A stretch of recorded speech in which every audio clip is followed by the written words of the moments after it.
पिंपरी चिंचवडमध्ये अजित पवारांना आणखी एक धक्का बसण्याची शक्यता आहे। कारण गेल्या वर्षी चिंचवडची पोटनिवडणूक लढलेले अजित पवारांचे कट्टर समर्थक नाना काटे काहीही झालं तरी मी चिन्हावरच लढणार यावर ते ठाम आहेत। अजित पवार गटाचे शहराध्यक्ष अजित गव्हाणेंनी माजी नगरसेवक आणि पदाधिकाऱ्यांसह शरद पवारांची भेट घेतली। त्यावेळी शरद पवारांनी सर्वांसाठी दारं खुली ठेवल्याचं जाहीर केलं। आता याच दारातून नाना काटे घर वापसी करण्याची शक्यता नाकारता येत नाही।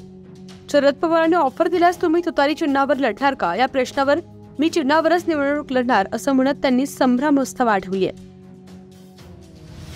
मागच्या वेळेस झालेल्या पोटनिवडणुकीमध्ये मला जे झालेलं मतदान आहे या चिंचवड मतदारसंघातले आजी माजी नगरसेवक सर्व कार्यकर्ते तरुण वर्ग हा मोठ्या प्रमाणात माझ्या बरोबर आहे।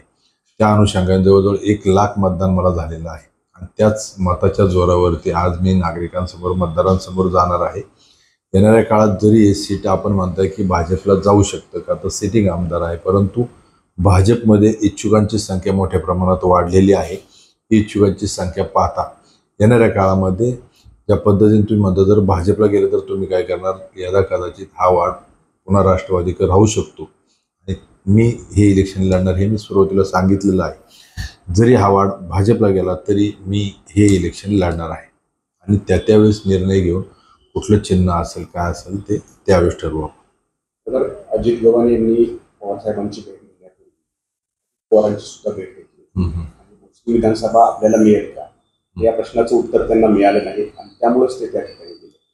तर तशीच परिस्थिती चिंचवडमध्ये सुद्धा या ठिकाणी उपस्थित होऊ शकते। मग तुम्ही शरद पवारांच्या संपर्कात आहात, त्यांना भेटणार काय नेमकं अजित गव्हाणेंसाठी तुमची ही भूमिका असू शकते?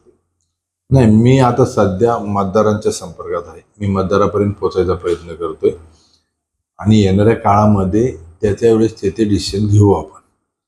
शरद पवारांनी सांगितले की जे आमच्या पक्षात येतील त्यांच्यासाठी आमची दारं खुली आहेत। सुरुवातीपासून राष्ट्रवादी काँग्रेस पक्ष हा एक होता, आता मधल्या काळामध्ये पवार साहेब दादा वेगवेगळे झाले। टीम सर्व एक राष्ट्रवादी असल्यासारखीच आहे, त्यामुळं साहेबांनी नक्कीच सांगितलं असेल मोठं मन करून की जे त्या गटात इच्छुक आहे लढण्याला परंतु जागा त्या ठिकाणी खाली नाही ती मंडळी आमच्याकडे येऊ शकतात, त्यांच्यासाठी आमची दारं उघडी असे म्हणू शकतात ते, परंतु लगेच कुठल्याही निर्णयाची घाई न करता आता सध्या आम्ही भेटीगाठीवरती जोर दिलेला आहे। पुढं ही जागा तुम्हाला सुटलीच नाही तर तुम्ही शरद पवारांनी ऑफर दिली तर स्वीकाराल त्यांच्या गाडीवरती?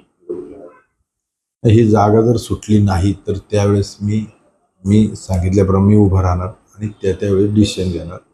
सर्व माझ्या सहकार्यांचं, माझ्या कार्यकर्त्यांचं, माझ्या मतदारांचं सगळ्यांचं म्हणणे ऐकून मग त्यावेळेस मी डिसिजन घेईल।